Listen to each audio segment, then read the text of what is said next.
ታሪኩ ሲጀምር ሮብ ወደ ቤቱ ሲገባ ባለቤቱ ጋይል በቤቱ ጥግ ላይ ስለተተወ እንግዳና ጥንታዊ ፍሪጅ ነገረችው። ሮብ ፍሪጁን ሲያየው በጣም ማረከው። አሁን ባሉት ፍሪጆች ሞተር ከስር ሲቀመጥ የዚህኛው ግን ከላይ መሆኑን በመገረም ተመለከተው። ፍሪጁ ጥንታዊ ቅርጽ ነበር። ሞተሩ እንደ አክሊል በላዩ ላይ የተቀመጠ ትልቅና ክብ ቅርጽ ያለው ማሽን አለው። ሮብ የሚንቀጠቀጠውን ብረት እየዳበሰ ጋይል ይህን አየሽው አላት። ባለቤቱ ድንቅ የሆነ የጥበብ ውጤት ነው የተወልን። የዘመኑ ፍሪጆች አሰራር የተሳሳተ ነው። ሞተርን ከስር ያደርጉታል፣ ሞቃት አየር ደግሞ ወደ ላይ ይወጣል። ስለዚህ ለማቀዝቀዝ እየሞከረ ያሉትን ሳጥን ራሳቸው መልሶ ያሞቁታል። ይህ አሰራር ምክንያታዊ ነው። ጋይል በኩሽና ዕቃዎች የተሞላ ሳጥን ተሸክማ እየተራመደች ቀና ብላ እንኳን አላየችውም። አሁን ወይኑን እንጠጣለን ወይስ ሌሊቱ ሙሉ ስለ ማሽኖች ትምህርት ስትሰጠኝ ታድራለህ? ሮብ በሚስቱ የቴክኒክ ፍላጎት ማጣት ሳይበሳጭ ፈገግ አለ። ለሚያደርጉት የደስታ መግለጫ መጠጥ በረዶ ለማውጣት ወደ ፍሪጁ በር ተራመደ። በሩ ሲከፈት በብርድ የተጨመገ ጭጋግ እየወጣ ይጮሃል። ውስጡ በበረዶ ተራራዎች የተሞላ ቢሆንም አንዲት ትንሽ የበረዶ ኪዩብ ፈልቅቆ ማውጣት ቻለ።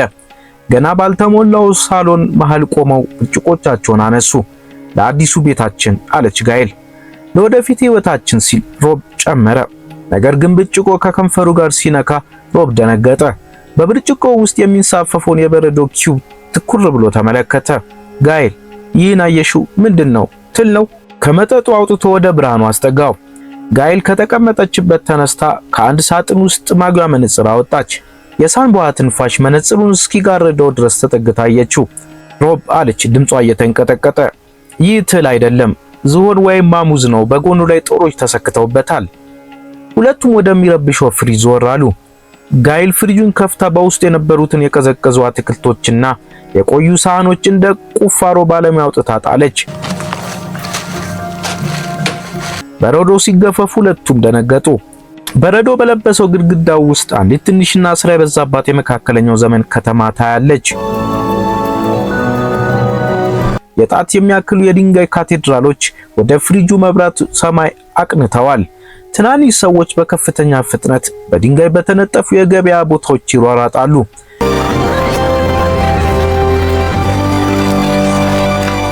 ለነሱ ሮብና ጋይል በሰማይ ላይ የተደቀኑ ሁለት ዝምተኛና ግዙፍ አማልክት ይመስሉ ነበር። ይህ ምንም ትርጉም አይሰጥም አለች ጋይል እየተንተባተበች። ሮብ ዝሆኑ ወይም ማሙዝ የኒዮሊቲክ ዘመን ነበር። ይህች ከተማ ደግሞ የመካከለኛው ዘመን ናት።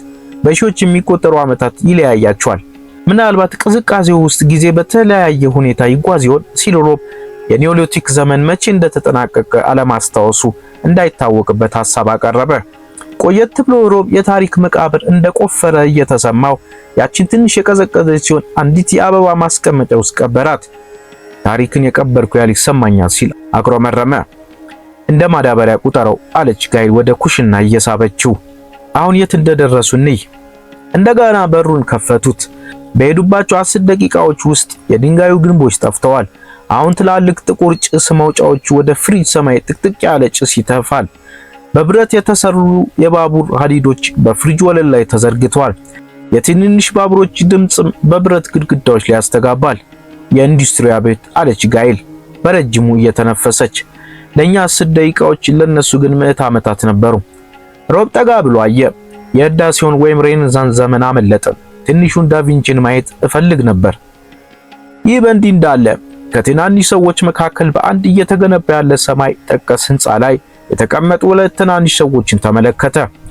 የሚያመልኩን ይመስልሻል? በደመና ውስጥ ያሉ ፊቶቻችን ያዩ ይሆን? አንደኛው ትንሽ ሰራተኛ ጓደኛውን በክንዱ መታው። በግራ በኩል ያለውን ግዙፍ ሰው እየው ሲል ትንሹ ሰው በባቡሩ ድምጽ መሃልም ጮኸ። በጥርሷ ውስጥ የተሰካውን ጎመን ለ3 ትውልድ ስመለከት ኖርኩ። በጣም ያስጠላል። ዓለሙ በአይናቸው ፊት ተቀየረ። ፋብሪካዎች ፈራርሰው የሚያብረቀርቁ የመስታወት ህንጻዎች ተተኩ። እንደ ዝንብ የሚያክሉ አውሮፕላኖች በጋይል አፍንጫ ፊት ይበሩ ጀመር። አሁን ወዳለንበት ዘመን ደርሷል አለች ጋይል በአንድ ጥግ ያለውን አረንጓዴ ምልክት እያሳየች። እዩ ስታርባክስ በሁሉም ቦታ አሉ። ሮብ አፍንጫው ከተማው እስኪነካው ድረስ ተጠግቶ አየ። ቆይ ምንድነው? ከመርፌ የማይበልጥ የብርሃን ነጠብጣብ ወደ ከተማው መሃል ወረደ። ይህ በእንዲህ እንዳለ በሚገርም ሁኔታ አስገራሚ ነጭ ብርሃን ፈነዳ። ሮብ በድንጋጤ ጮኸ። የሙቀት ማዕበሉ ቅንድቡን ሲለበልበው ወደ ኋላ ፈገፈገ። ፊቱን ይዞ መሬት ላይ ወደቀ። ታክቲካል ኒውክሌር ቦምብ ብሎ ሮብ ጮኸ። ጋይል በፍሪጅ ውስጥ ኒውክሌር እየፈነዱ ነው አላት። ጋይል እሱን ካየች በኋላ በኩሽናው ጠረጴዛው ላይ ያለውን የሚያብረቀርቅ ቶስተር አነሳች። እንደ መስታወት በፊቱ ላይ አቀረበችለት። የሮብ ቆዳ በትንሿ ፍንዳታ ሙቀት ምክንያት እንደ ቀይ ቲማቲም በርቶ ነበር። አያስቅም ጋይል። ሮብ የሚያብረቀርቀው ቶስተር ላይ የራሱን ፊት እያየ አጉረመረመ። ወደ ፍሪጁ ተመለከተ። የኒውክሌር ጭሱ እየጠፋ ነበር። ነገር ግን ትንሿ ዓለም አልሞተችም። እንደገና እየተለወጠች ነበር። ካሰቡት በላይ እጅግ አስፈሪና የላቀ ወደሆነ ነገር እየተቀየረች ነበር። የኒውክሌር ጭሱ ሲበተን ፍሪጅ ውስጥ የነበረው ትርምስ ተረጋጋ። ሆኖም ሮብና ጋይል የተመለከቱት ነገር ከጠበቁት በላይ አስፈሪ ነበር። በከተማዋ ቦታ ላይ ካሁን በኋላ ግራጫማ ፍርስራሽ አልነበረም። ይልቁንም አጠቃላይ የፍሪጅ ውስጠኛው ክፍል እንደ ፈሳሽ ብርጭቆ የሚያንጸባርቅና የማይጨበጥ የጂኦሜትሪ ቅርጽ ተሞልቷል። የጥቃቅን ፍጥረታቱ ስልጣኔ የቁስ አካላት ድንበር ተሻግሮ ነበር። በራሳቸው ፍንዳታ ወይም የኒውክሌር ጦርነት ውስጥ አልፈው የፊዚክስ ህጎችን የጋራ የላቀ ኃይል መልክ ተቀየሩ። አሁን በውስጥ ያሉት ፍጥረታት አካል አልነበራቸውም። እንደ ንጹህ የብርሃንና የድግግሞሽ ወይም ፍሪኩዌንሲ ሞገድ ነበሩ። በድንገት በፍሪጅ ውስጥ የነበረው ከፍተኛ ድግግሞሽ ወደ ውጭ ተሰራጨ። ከዚያም ድንገተኛ ዝምታ ሆነ። በረዶ ውፍረቱ ከወትሮ በተለየ መንገድ ወፍራም ነበር። የድንጋይ ካቴድራሎች፣ የባቡር ሐዲዶች፣ የስታርባክስ ምልክቶች፣ አልፎ ተርፎም የኒውክሌር ፍንዳታው አቧራ ጠፍቷል። በውስጡ የነበረው ዓለም በሙሉ ተኖ ወጥቷል። ሮብና ጋይል በጨለማው ኩሽና ውስጥ ቆመው እርስ በርስ ተያዩ። ፍሪጁ አሁን ዝም ብሏል። በአእምሮ ውስጥ ትንሹ ዝሆን አሁን በበረዶው ውስጥ እየተራመደ ያለ ይመስሏል።